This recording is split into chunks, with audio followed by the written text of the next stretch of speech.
गांव की सुनसान सड़क पर काली घटाओं के बीच से निकलती हुई चांदनी की एक पतली सी किरण के सहारे कबीर अकेला चल रहा था। सड़क के किनारे एक विशाल बरगद का पेड़ खड़ा था, जिसकी टेढ़ी मेढ़ी शाखाएं कंकालों की उंगलियों की तरह फैली हुई थीं। कबीर को थोड़ी दूर में कब्रिस्तान की एक धुंधली सी झलक दिखाई दे रही थी। थोड़ी दूर चलने के बाद कबीर को गांव के कुछ बुजुर्ग लोग बैठे हुए दिखाई दिए। उनके चेहरे चिंता से भरे हुए थे। कबीर उनके पास बैठ गया और उसने पूछा, क्या हुआ है? एक बुजुर्ग आदमी ने धीमी आवाज में जवाब दिया, बेटा, इस कब्रिस्तान में एक चुड़ैल रहती है। रात के अंधेरे में वह बाहर निकलती है और लोगों को चंगुल में फंसा लेती है। कबीर ने उनकी बात हल्के में लेते हुए कहा, ये तो सिर्फ कहानियां हैं। बुजुर्ग आदमी ने सिर हिलाया, नहीं बेटा, ये सच है। कई लोग रात में कब्रिस्तान के पास जाने के बाद गायब हो चुके हैं। बुजुर्गों की बातों को नजरअंदाज करते हुए कबीर अपने घर जाने के लिए कब्रिस्तान के पास से निकलने लगा।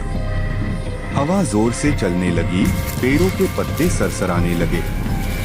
अचानक रात के सन्नाटे को चीरती हुई एक भयानक चीख सुनाई दी। कबीर की रूह कांप गई। कब्रिस्तान की तरफ देखने के लिए कबीर घबराकर मुड़ा। सामने उसे एक खौफनाक आकृति दिखाई दी। वह एक महिला थी, जिसके सिर पर सफेद बाल बिखरे हुए थे और उसकी आंखें लाल थीं।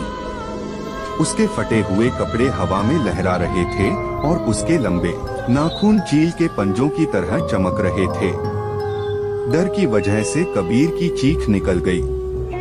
वह घबराकर पलटा और जितनी जल्दी हो सका भागने लगा। उसकी छाती जोर से धड़क रही थी। चुड़ैल ने एक और भयानक चीख मारी और उसका पीछा करने लगी। उसका शरीर हड्डियों का बन गया, लेकिन उसकी गति किसी तूफान से कम नहीं थी।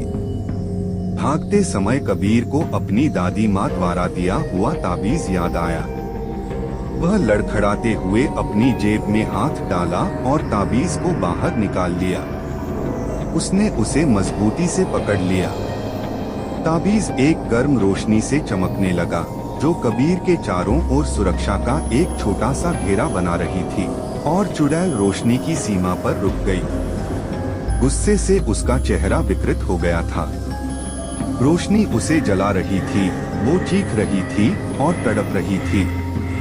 एक आखिरी खौफनाक चीख के साथ वह वापस कब्रिस्तान के अंधेरे में गायब हो गई। कब्रिस्तान की तरफ देखते हुए कबीर एक पेड़ के सहारे थककर बैठ गया। उसकी सांसें तेज चल रही थीं। ताबीज की रोशनी धीरे धीरे कम हो गई। कबीर ने कब्रिस्तान की तरफ एक नजर डाली। अब उसके दिल में उन पुरानी कहानियों के लिए सम्मान था। उसने उस रात सीखा था कि कभी भी पुरानी मान्यताओं को हल्के में नहीं लेना चाहिए और आस्था की ताकत अपार होती है।